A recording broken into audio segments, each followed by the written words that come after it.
사랑하는 여러분, 오늘 이 시대에 하나님은 존재해 계십니까? 질문 같지도 않은 질문에 대답을 잘 해주셔서 감사합니다. 그렇다면 우리 하나님께서 존재해 계신다면 그 하나님은 이 살아 역사하시는 하나님이십니까? 아니면 죽어서 아무런 힘도 나타내지 못하는 하나님이십니까? 살아서 역사하시는 하나님이 우리 하나님이십니다. 그런데 때로 우리 가운데 과연 하나님은 살아 계신가 하는 의문이 들 때가 많습니다. 하나님께서 지금도 여전히 우리 가운데 역사하고 있는가 하는 생각이 들 때가 있다는 겁니다. 우리가 잘 아는 이 종교 개혁자인 루터도 그런 경우를 만난 적이 있는데요. 마치 하나님이 이 죽은 것처럼 느껴진 때가 있었다는 겁니다. 그가 종교 개혁의 기치를 내세우고 교회를 성경적으로 돌이키려 할 때 그에게는 로마 가톨릭의 이 강한 반대와 위협이 있었고 그 일로 낙심한 채 이 고민에 빠져 있던 때가 있었습니다. 그런데 그때 루터 곁에서 루터의 그 낙심한 모습을 바라보던 그 아내 카타리나 폰 보라가 이 낙심에 빠져 있는 루터에게 어떻게 하면 다시금 용기를 주고 새 힘을 줄 수 있을까 고민하다 한 가지 상황극을 만들게 됩니다. 그것은 이 상복을 입고 루터 앞에 서는 일이었습니다. 그리고는 그 일을 실행에 옮기게 되는데요. 이 갑자기 상복을 입고 나타난 아내를 보고 이 놀란 루터는 이렇게 묻습니다. 누가 죽었소? 누가 죽었기에 이렇게 상복을 입고 있는 것이요? 그러자 카타리나는 이런 대답을 합니다. 하나님이 돌아가셨습니다. 하나님이 돌아가시지 않았다면 어떻게 당신이 이렇게 낙심할 수 있단 말이오? 그 말을 들은 루터는 다시금 용기를 얻을 수 있었다고 합니다. 여러분, 오늘 우리 가운데에도 마치 하나님이 죽은 하나님처럼 생각될 때가 있다는 겁니다. 하나님은 지금도 살아서 여전히 우리의 삶을 인도해 가시는데 살아계신 하나님을 죽은 하나님으로 만드는 경우가 있는 겁니다. 어떤 경우이겠습니까? 살아계시는 하나님을 죽은 하나님으로 만드는 경우가 어떤 경우이겠습니까? 루터처럼 살아 역사하시는 하나님을 기억하지 못하고 낙심해 할 때입니다. 오늘 우리 가운데 좌정에 계시는 하나님을 의지하지 않고 살아갈 때입니다. 하나님의 도우시는 손길은 항상 우리와 함께 하시는데 그럼에도 염려하고 걱정하며 근심할 때입니다. 고난 가운데 아파하고 실패 가운데 두려워하며 시험 가운데 인내하지 못할 때 그때 살아 역사하시는 하나님은 죽은 하나님이 되는 겁니다. 그렇지 않습니까? 여러분, 오늘 우리가 살아 역사하시는 하나님을 믿고 의지한다면 낙심할 일이 어디에 있겠습니까? 하나님은 빌립보서 4장 6절로 7절을 통해 아무것도 염려하지 말고 다만 모든 일에 기도와 간구로 너희 구할 것을 감사함으로 하나님께 아뢰라. 그리하면 모든 지각에 뛰어난 하나님의 평강이 그리스도 예수 안에서 너희 마음과 생각을 지키시리라. 그렇게 말씀하고 계시는데 우리의 마음을 하나님의 평강으로 주장하시는 하나님의 손길을 믿고 의지한다면 낙심하거나 좌절할 일이 어디 있겠느냐 하는 겁니다. 오늘 하나님의 역사하시는 손길을 믿지 않고 의지하지 않는 것이 하나님을 죽은 하나님으로 만드는 겁니다.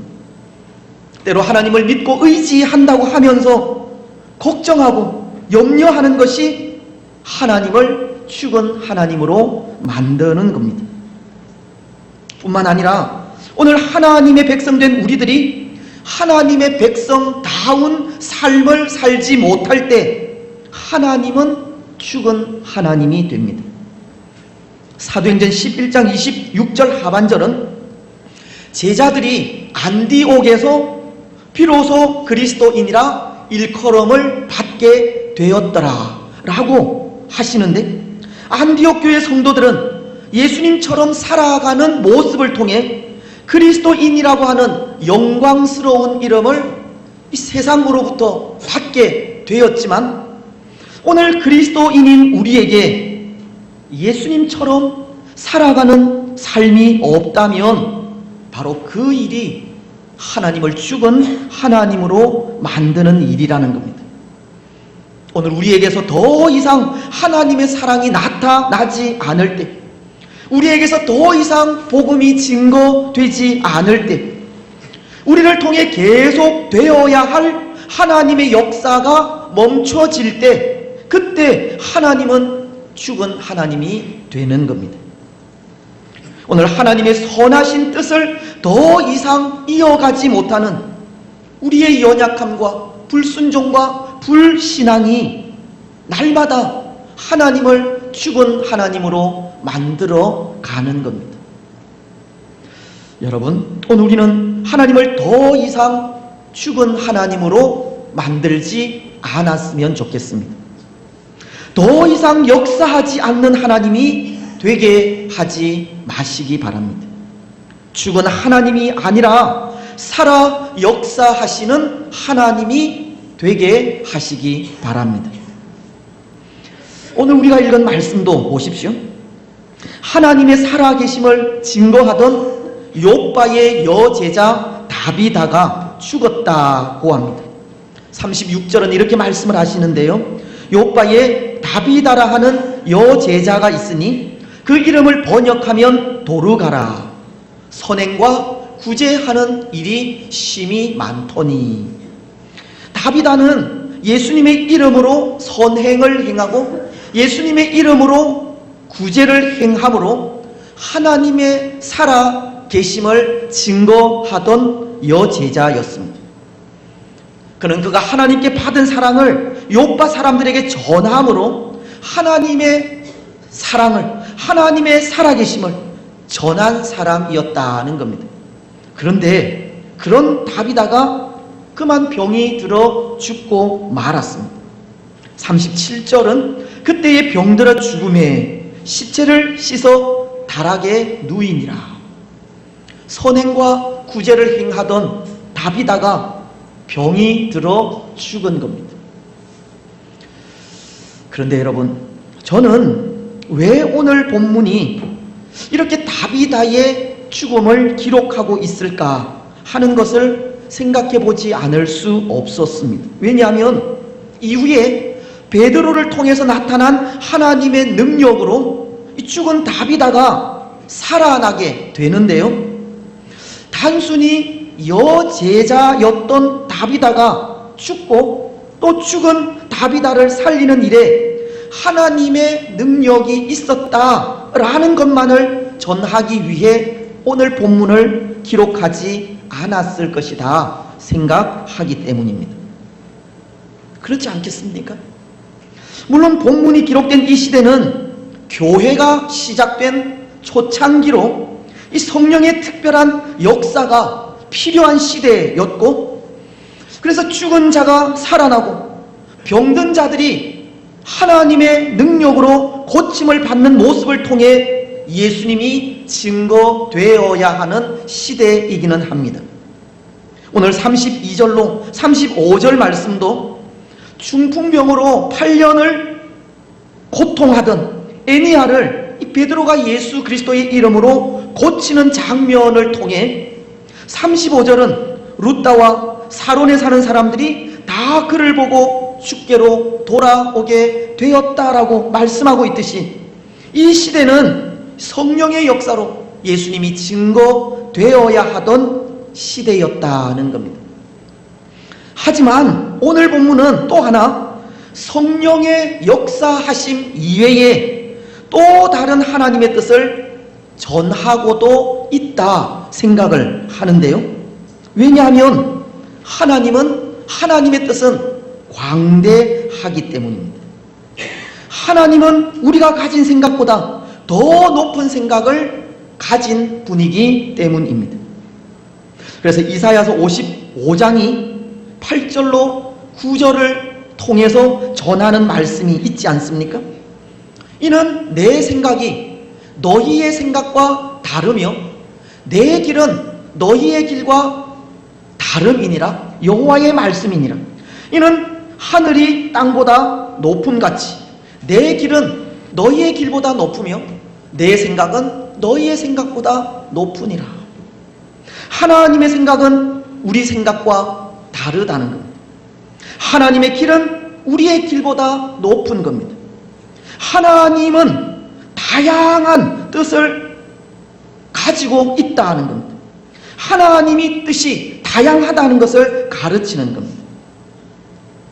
근데 오늘 우리는 그런 때가 있습니다. 하나님의 그 다양하신 뜻을 인정하지 않을 때가 있습니다. 우리 생각에 하나님을 맞추려고 하기도 하고 우리가 가진 생각으로 하나님을 이해하려 하는 경우가 있다는 겁니다.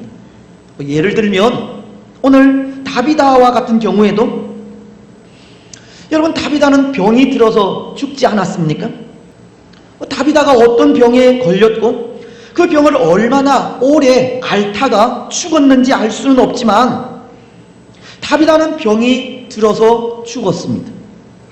그런데 다비다의 죽음에 욥과 사람들이 한 일이 죽은 다비다의 시체를 씻어서 달하게 보관한 일입니다. 아마도 이것은 다비다의 죽음이 안타까워 다시 살아나기를 기대하는 마음으로 행한 일이라 생각합니다.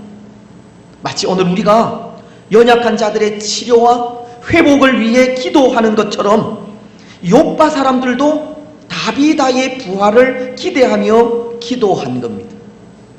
더 나아가 이들은 이미 죽은 다비다를 위해 룻다에 있는 베드로에게 사람을 보내기까지 다비다를 살리려고 하고 있는데요. 이 욥과 사람들은 다비다를 위해 수많은 시간을 기도하고 그의 부활을 기대하고 있었다는 겁니다. 그런데 그런 수고에도 불구하고 다비다는 죽은 겁니다.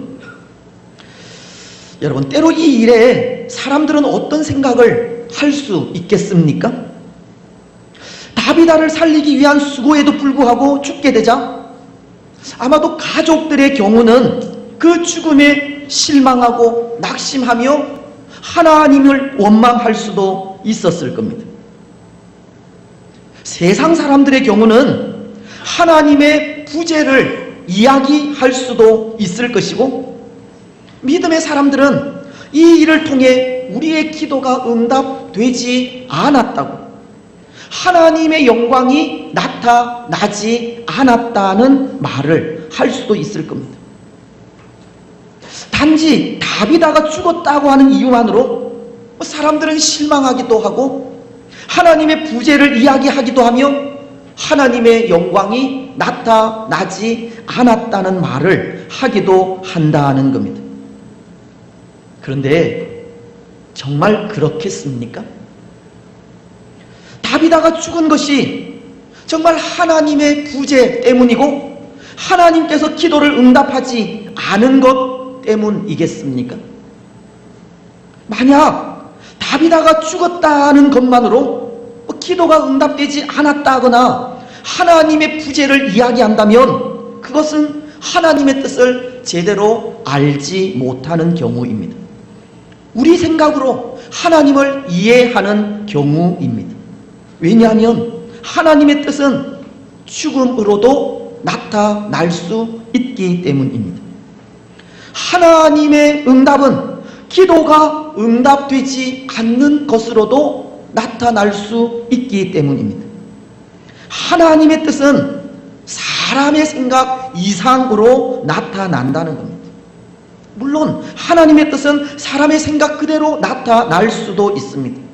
하지만 하나님의 생각은 분명 우리 사람의 생각보다 높고 하나님의 길은 사람의 길보다 높기 때문에 하나님의 뜻은 죽음이라는 것으로도 또 기도가 응답되지 않는 것으로도 나타나는 겁니다.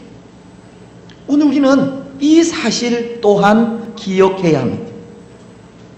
그래서 때로 기도하면서 하나님의 뜻을 기다리면서 우리 생각대로 이루어지지 않는 일이 있어도 실망하거나 낙심하지 말아야 합니다. 그 일로 하나님을 원망하거나 불평하지도 말아야 합니다. 하나님은 언제나 우리의 기도 이상으로 응답하시는 분이기에 우리 생각을 하나님의 뜻인 양 맞추지 말아야 하고, 한계가 있는 우리의 생각을 한계가 없으신 그 하나님의 생각에 맞추지도 말아야 하는 겁니다. 하나님의 뜻은 다양하게 나타날 수 있다는 것을 인정하고 받아들여야 한다는 겁니다. 여러분, 그렇다면 오늘 이 다비다의 죽음을 기록한 하나님의 또 다른 뜻은 무엇이겠습니까? 단순히 죽은 다비다를 하나님의 능력으로 살리는 것에만 그 뜻이 있지 않다면 다비다의 죽음을 기록한 또 다른 뜻은 무엇이겠습니까? 오늘 다비다의 죽음이 가르치는 것은 우리 그리스도인들에게 교회된 사명을 외면하지 말라는 뜻이 담겨져 있는 겁니다. 죽은 교회가 되지 말라는 겁니다. 그리스도인으로서 세상의 빛이 되고 소금이 되어 죽어가는 세상을 다시금 살려야 한다는 것을 가르치고 있는 겁니다. 그래서 칼빈 선생은 이 말씀을 주석하면서 이런 말씀을 하셨습니다. 누가가 이 사도행전을 기록한 누가를 말하는데요, 누가가 다비다의 구제를 사람들의 칭찬의 예로 들고 있는 것은 선행은 성령의 증거의 결과이고 경건하고 완전한 생활의 전모가 되기 때문이다. 이 죽은 다비다의 선행은 성령의 도우심의 증거이고 빛과 소금된 성도의 삶을 보여주는 일이라는 겁니다. 다시 말씀을 드리면 교회가 교회되는 일 중에 하나가 구제와 선행이라는 겁니다. 구제와 선행은 교회된 우리들의 사명이라는 겁니다. 여러분, 교회가 가진 사명을 이야기하자면 크게 세 가지로 이야기할 수 있지 않습니까? 하나님의 말씀을 선포하는 일이고, 천국 복음을 가르치고 교육하는 일이며, 사랑의 삶, 즉 구제와 선행을 행하는 일입니다. 이 일은 예수님께서 이 세상에 계실 때 행하신 일로, 교회는 예수님께서 행하신 그 일을 따라서 말씀을 선포하고 천국 복음을 가르치며 구제와 선행을 행하는 겁니다. 그런데 오늘 다비다의 죽음으로 구제와 선행이 끊어진다면 그것은 교회가 교회의 사명을 감당하지 못하는 것으로 살아있는 교회가 아니라 죽은 교회로 나타날 수 있는 겁니다. 교회는 교회가 행하는 사명을 통해 하나님의 살아계심을 증거해야 하지만 교회가 교회의 사명을 감당하지 못할 때 그것은 죽은 하나님을 전하는 것이 될 뿐이라는 겁니다. 오늘 욥바라는 것도 마찬가지이지 않습니까? 물론 다비다의 선행과 구제를 누군가 또 다른 사람이 감당하면 상관은 없겠지만, 만약 다비다의 죽음으로 교회의 또 하나의 사명을 감당하지 못하게 된다면 욥바는 죽은 하나님을 전하는 곳이 되는 겁니다. 그래서 오늘 본문을 통해 다비다의 죽음을 기록하고 있는 것이 교회의 또 다른 사명에 대해 가르치기 위한 뜻이 있는 겁니다. 교회로서 빛과 소금됨의 역할을 통해 세상을 살리는 사명을 감당하라는 겁니다. 오늘 나날이 황폐해져가는 이 세상 속에 사랑의 삶을 통해 살만 나는 세상을 만들어 가라는 겁니다. 여러분, 사실 그렇지 않습니까? 오늘 우리가 살아가는 시대는 이 살맛을 잃어가는 시대인 것 같습니다. 물론 살맛을 잃어가는 그 이유가 우리 삶의 형편들이 힘들고 어려워져 가기에 그것이 하나의 이유도 되겠지만, 그래도 그 가운데 모든 사람들이 서로가 서로를 돌아보고 사랑을 나누게 된다면 삶의 어려운 형편들 때문에 당하는 고난, 그것은 아무것도 아닐 수 있는데, 이 삶의 어려운 형편들보다 우리 서로가 하나 되지 못하는 모습들, 오늘날 서로가 적이 되어가고 그래서 분열되어가는 이런 모습들이 살맛을 잃게 하는 또 하나의 이유가 아닌가 합니다. 오늘 욥바의 사람들은 보십시오.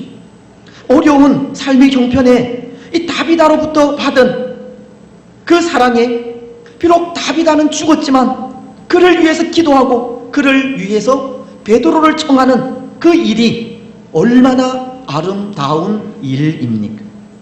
오늘 38절은 이렇게 말씀을 하시고 있는데요. 룻다가 욥바에서 가까운지라 제자들이 베드로가 거기 있음을 듣고 두 사람을 보내어 지체 말고 와 달라고 간청하여. 사람들은 죽은 다비다를 위해 베드로를 욥바로 부른 겁니다. 그리고 베드로가 욥바에 이르자 저마다 이 베드로를 붙들고 다비다의 선행을 이야기하면서 살려달라고 소원을 합니다. 39절이 전하지 않습니까?